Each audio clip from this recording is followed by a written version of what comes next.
بسم الله الرحمن الرحيم نحمده ونصلي على رسوله الكريم أما بعد. So inshallah, we're moving on to موحد and مثنى. So we finish our مقصد الأول regarding عامل, we finish our مقصد الثاني regarding معمول, we finish our مقصد الثالث regarding إعراب. Now we're in the khatima regarding those parts of nouns and verbs and some miscellaneous stuff which are not إعراب معمول related. And in here we split into three parts: ism, fa'il, and khatima. And in the ism we had the muqaddimah. In the muqaddimah we discuss about masdar, we discuss about mushtaq, and we discuss about jamid. We discuss about mushtaq and we discuss about jamid. Then in ma'rifah and nakira we discuss the different types of ma'arif, and then we also discuss the types of nakira, nakira mahdha, nakira mufida, nakira makhsusa, and we also had the 7 types or the 6 types of ma'arif. Yes? And we had discussion regarding zamir, marfu, mansub, etc. We've done all of those. Then we discussed tadhkir and ta'nith. We said mu'annas is mu'annas haqiqi, which is mu'annas lafzi, or mu'annas haqiqa, mu'annas majazi, or mu'annas lafzi. And then in there we discussed the types of mu'annas sama'i. We had the whole list of mu'annas sama'i, etc., etc. And now moving on to number. So this basically is a definite, indefinite, definite, indefinite. Then we're on to gender. Now moving on to number. Okay. Now, then we'll go on to tasghir, nisba, and adad, inshallah. Then we have fa'il, and then we have the khatima, inshallah. So, al-fasl al-thalith fi al-muwahhadi wal-muthanna wal-majmu'. So, we're discussing muwahhad, muthanna, and majmu'. النوع الأول الموحد وهو ما دل على واحد. So, a muwahhad is that which denotes a single unit, one thing. So madalla, to denote, to show, point out, to indicate. It is that which denotes one of the things. So for example, Muslim, that means whatever the word means, Muslim means a Muslim, so therefore one of those items. Very obvious. However, one thing to remember is يسمى الموحد مفردا. A muwahhad is also called a mufrad. Now, you have to remember, I think I discussed this before as well, that the word mufrad has multiple usages. Sometimes the word mufrad, as in our case right here, we're using mufrad in this aspect, i.e. mufrad opposite of majmu'. So mufrad means singular, not plural. Yes, so mufrad as opposed to majmu'. But the word mufrad is also used in comparison to murakkab. So mufrad would mean here is single word, not a singular word, is single or one word. And here we mean here as in not a composition. And it can be opposite of murakkab, which means composition. A composition of words. A composition of words. Whether these words are a sentence or not, it's a different matter.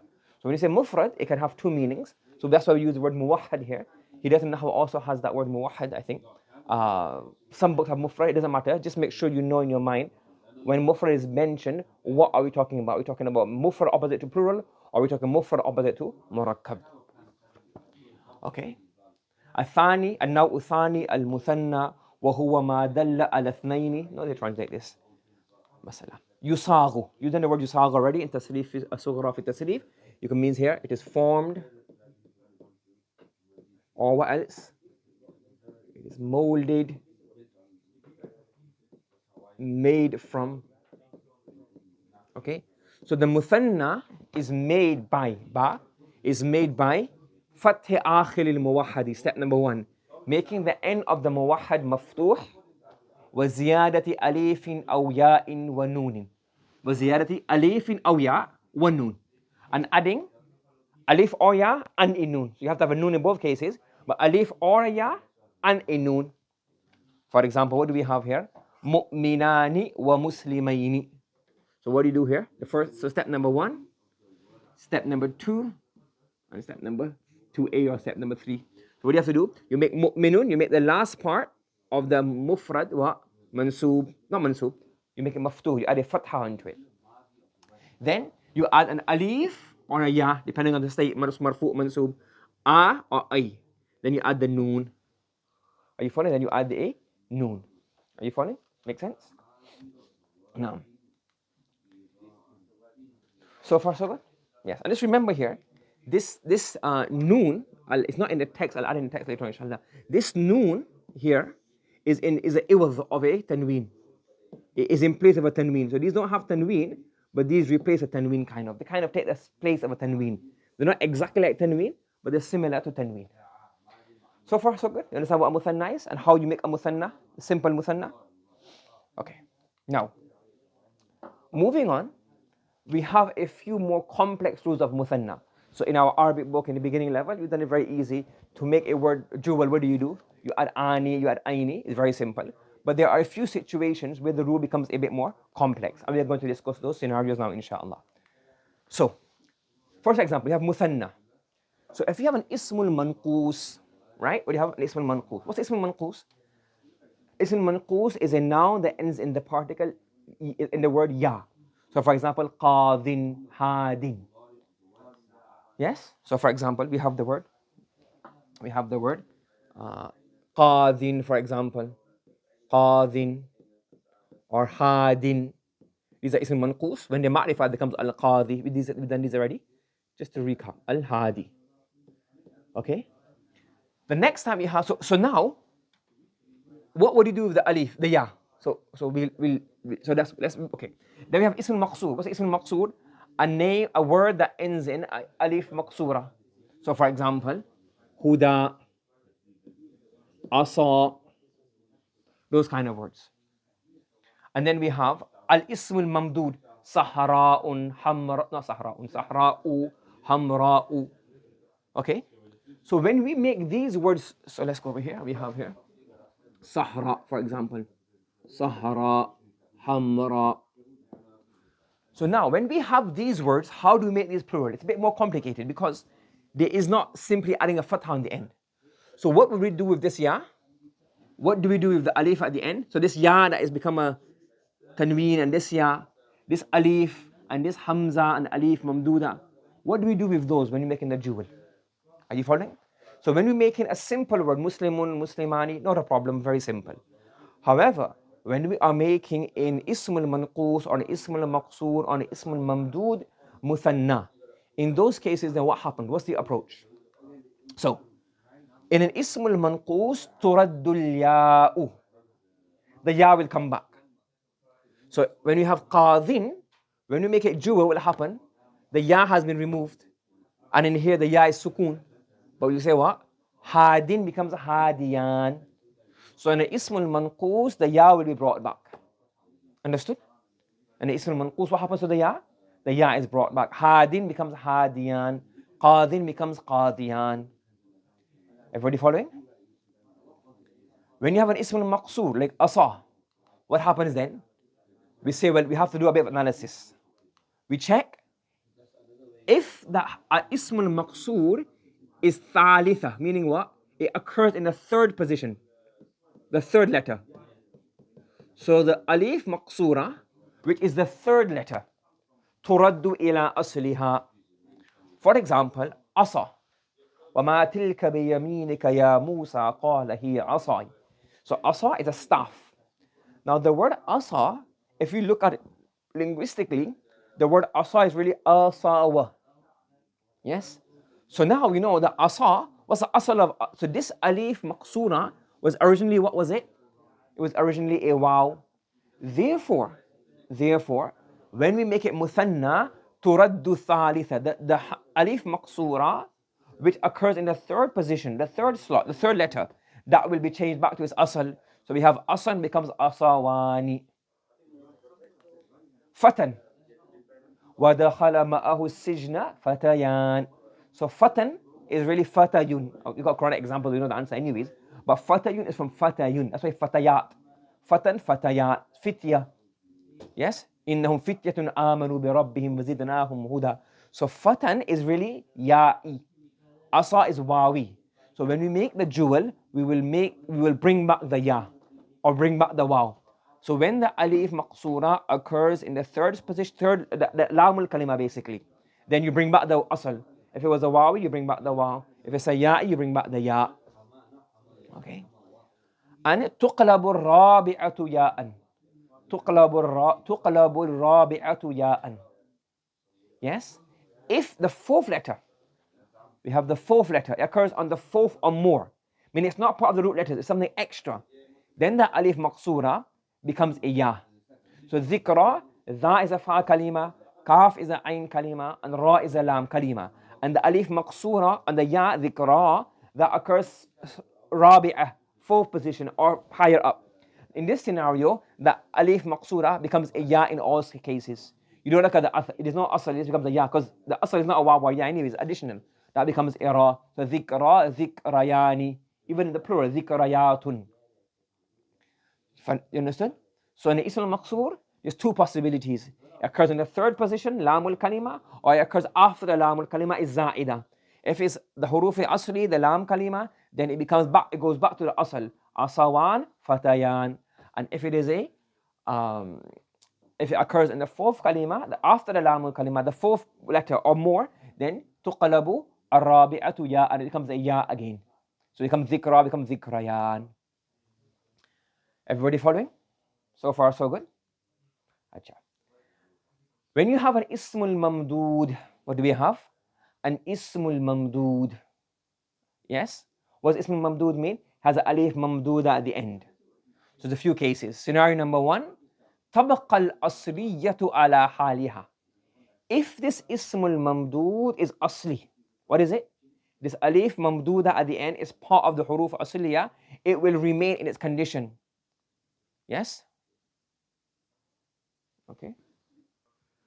So there's a slight mistake in the book, in the textbook. There's a slight mistake here. So here, the rule is right, but the example we gave was qari'un. That's a mistake. It's not supposed to be qari'un. It was qurra'un. So qurra is the plural of qari'un. So qari'un plural is qurra. Now in Hidayat An-Nahw, they have this example. I need to look it up more. Why would you have the dual of a plural? I don't know. But in this case, this is for argument's sake. If you have this example, qurra'un. Now what happens here?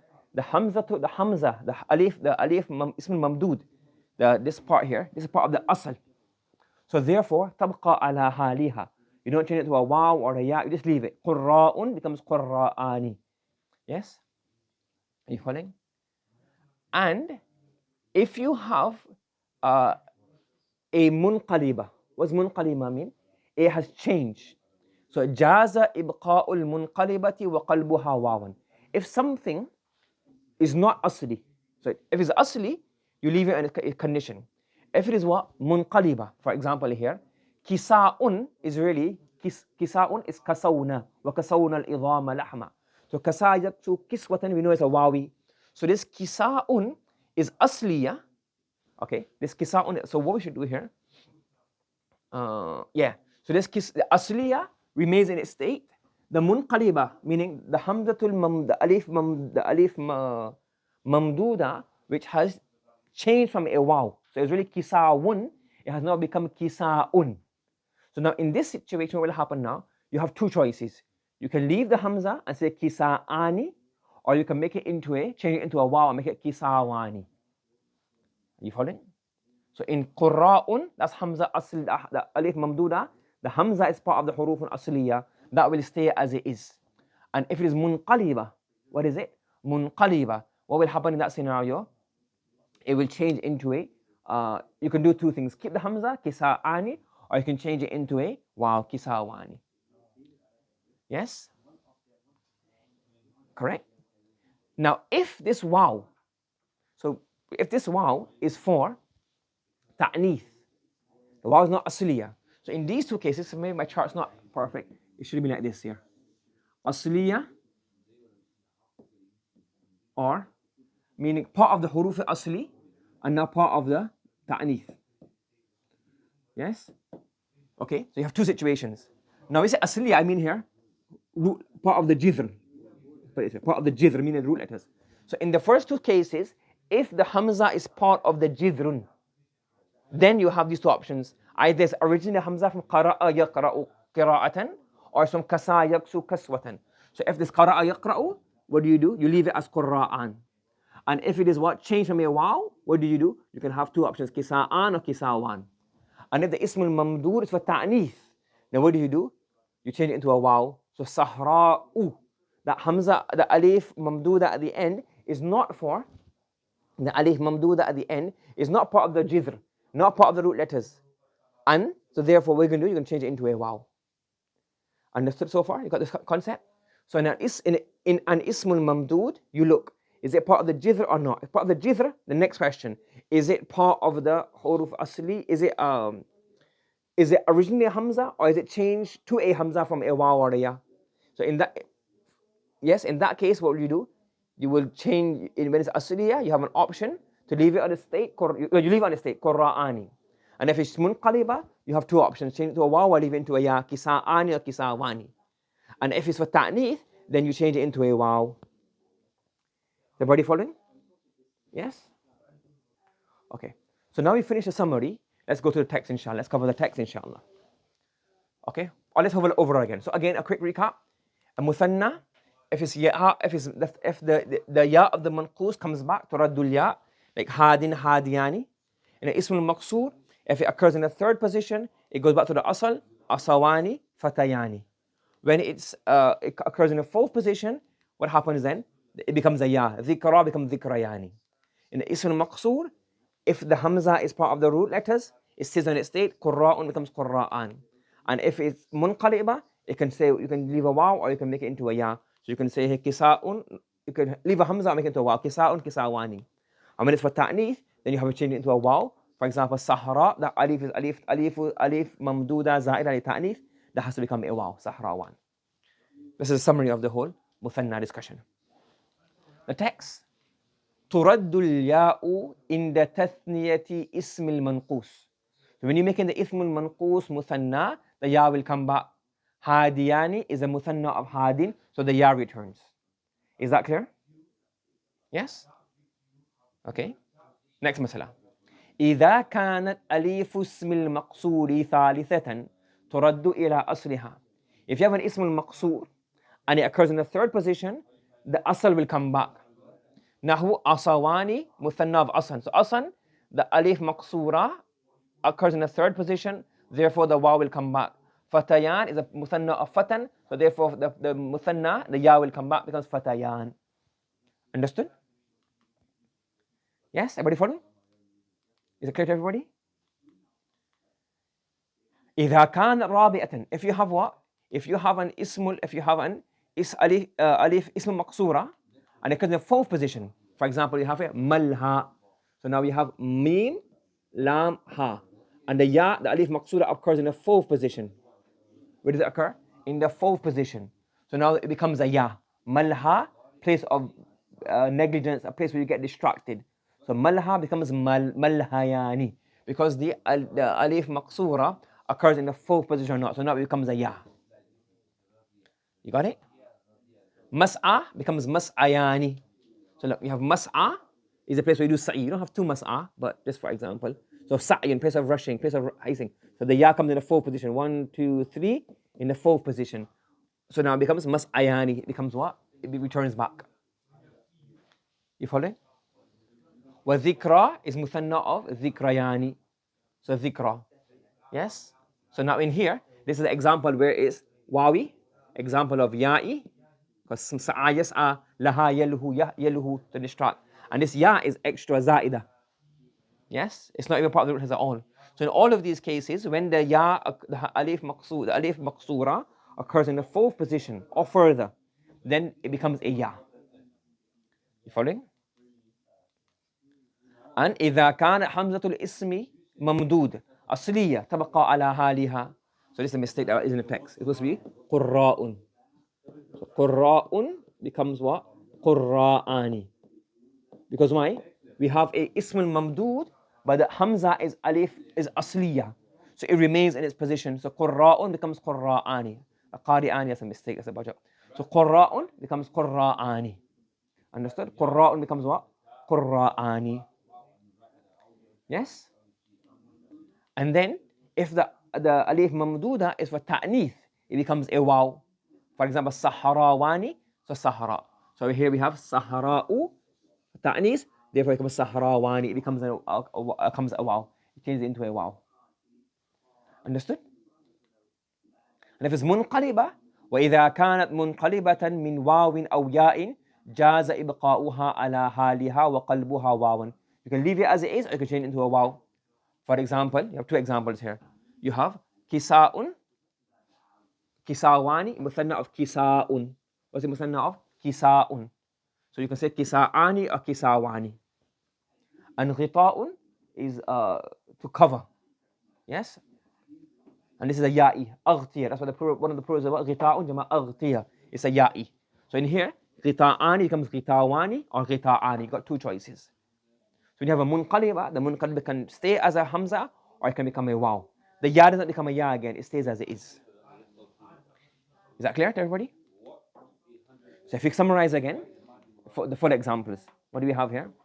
So let's go back over again. Let's get the example from the book. So if you have alif manqus, what happens alif manqus? So the simple one is what? Mu'minun becomes mu'minani, yes? That's nothing to discuss anyway, that's very simple. Then hadin, hadiyani, ism manqus, the ya comes back. When you have ism maqsoor, if it's third position, the waw comes back or the ya comes back. If it's the fourth position, the ism maqsoor, it becomes a ya. Correct? In qurra'un and qurra'ani, the alif maqsoor is what? The alif mamduda is part of the root letters. So now what will happen? It will stay in its position. Qurra'an, Hamza will stay. The alif mamduda will stay. And if it's munqaliba from a waw or a ya, you can do kisa'un, kisa'ani, or you can say ghita'un, ghita'ani, or ghita'wani. Ghita'wani. And sahra is sahrawani. Is this clear to everybody? Yes? Everybody following? Any questions regarding this? Yeah? So the text is very wordy. If you have this chart in mind, then it's very easy to follow. And just remember that in the book, in this edition, you have qari'un, qari'ani. That's a mistake. It's qurra'un, qurra'ani. Okay, that's a typo. Okay? So let's stop here, inshallah. Is that it, I think? Yeah. Subhanallah wa bihamdihi, subhanakallahumma wa bihamdika, wa nashhadu an la ilaha illa anta, wa nastaghfiruka wa natubu ilayk.